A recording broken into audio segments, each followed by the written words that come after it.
Olá pessoal, aula número 2 de Atomística, assunto que pediram bastante no TikTok, e nós estamos aqui. Nós vamos continuar nosso histórico da aula passada. Eu vou fazer uma pequena revisão daquele histórico e não está inscrito no canal ainda. Mas inscreva-se agora. Então tá, inscreva, dá o like, já ativa o sininho para receber os vídeos do canal. E depois se quiser fazer um comentário, faça-o, tá bom? Olha só, então vamos continuar nosso histórico. Lembra do Lavoisier? Lavoisier é aquele cara que detonou com os 4 elementos terra, fogo, água e ar. Disse que não era verdade aquilo lá. E mais, ainda ele falou que existia a conservação da massa. Criou botou em parafuso lá um monte de cientistas, né? Por que a massa se conserva? A resposta vem justamente pelo Dalton. Se conserva, sabe por quê?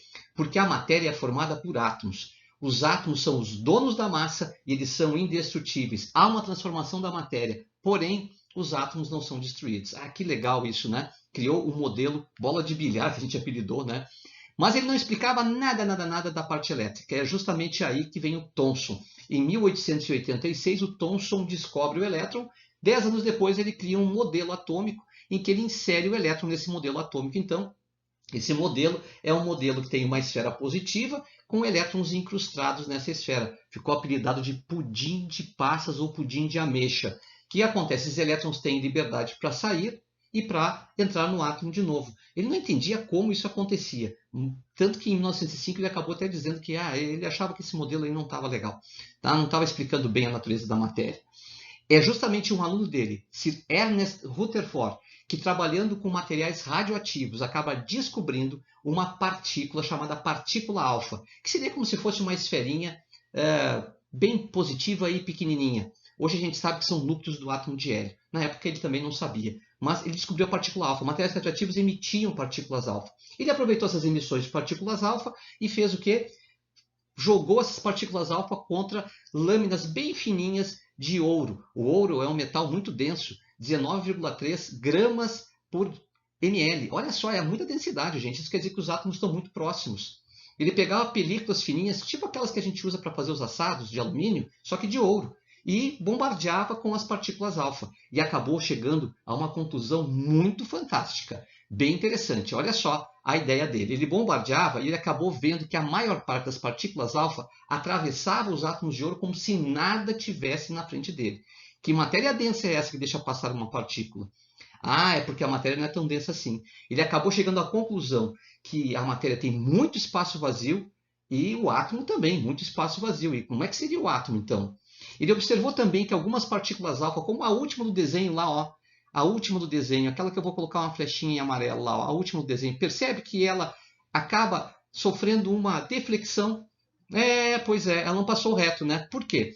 Ele acabou descobrindo que deveria existir no átomo alguma região muito densa e positiva, porque ele sabia que a partícula alfa era positiva, e positivo com positivo se repelem, e nessa repulsão a partícula alfa acabava mudando a sua trajetória. Algumas até retornavam. E ele disse, bom, então é porque deve ter uma região muito densa e positiva no átomo, e ele acabou chamando essa região densa e positiva de núcleo. E onde estariam os elétrons? Aí ele colocou os elétrons numa região externa ao núcleo, que a gente vai chamar de eletrosfera, em órbitas circulares. Então, acabou concluindo algumas coisas, como, por exemplo, há imensos espaços vazios, há uma pequena região positiva chamada núcleo, ele é o cara do núcleo, sempre que falarem em núcleo, vocês lembram dele, ele é o cara que lançou a ideia de núcleo atômico. E os elétrons são externos ao núcleo. Acabou que o desenho do átomo ficou como se fosse um modelo planetário. Os elétrons andando em órbitas circulares no entorno de um núcleo positivo. Porém, um grande dilema atinge o nosso amigo Ernest Rutherford. Porque se o elétron é negativo, e o elétron é negativo, e o núcleo é positivo, e o núcleo é positivo, e a gente sabe que positivo e negativo se atraem, a pergunta é, por que o elétron não cai no núcleo? E ele não consegue responder. Mas é por isso que os grandes professores também têm grandes alunos.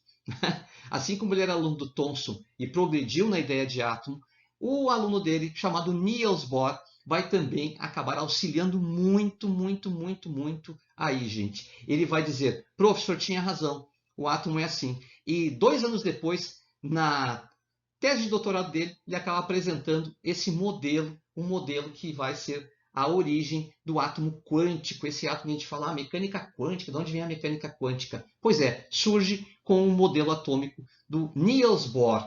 O Bohr vai dizer, prof, tu tem razão. Só eu pensei assim, ó, olha só como esse cara pensou. Deixa eu apagar aqui nas nossas anotações, tá? As flechinhas e mais e menos, etc., para a gente deixar espaço aí para o Niels Bohr. O Niels Bohr pensou assim, olha, o elétron não cai no núcleo porque o elétron só pode ter certas quantidades de energia. E são 7 dentro de um átomo. 7 energias dentro do átomo.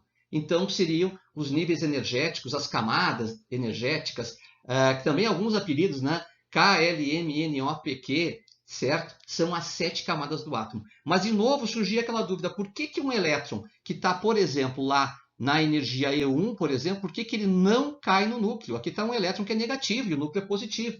Por que não cai no núcleo? E ele responde, porque esta é a menor energia possível para o elétron. Para o elétron cair no núcleo, ele tem uma energia menor que esta. Como a energia do elétron é quantizada, ele só pode ter certas quantidades de energia, a menor energia que ele pode ter ainda o mantém em órbita. Ele não pode ter uma energia menor que essa energia E1. Ah, então ele não vai cair no núcleo nunca. Não vai cair no núcleo, porque é impossibilitado para ele cair no núcleo. Então, os elétrons de um átomo estão distribuídos nessas 7 possíveis camadas, segundo o Niels Bohr. É o início da mecânica quântica. O que eu queria apresentar para vocês era isso, mas se o Bohr parasse aqui, estava jóia. Na aula 3, eu vou falar da luz. Ah, você está fazendo mistério com a luz, o professor falou que na aula 1, na aula 2 você vai falar. Não, para não deixar a aula muito grande. Aí eu vou explicar um pouquinho mais o que esse tal de Bohr fez. E é muito interessante, uma das coisas que mais cai em Enem, vestibulares, nas provas do colégio, nas provas da faculdade. Tá bom? Agora só vamos retomar um pouquinho a ideia. Se a menor energia é E1, então isso quer dizer que as energias outras são maiores. Então a energia do elétron cresce à medida que ele se afasta do núcleo. Olha que louco essa ideia do senhor Niels Bohr. Tá? Vamos lá então, só retomando a ideia.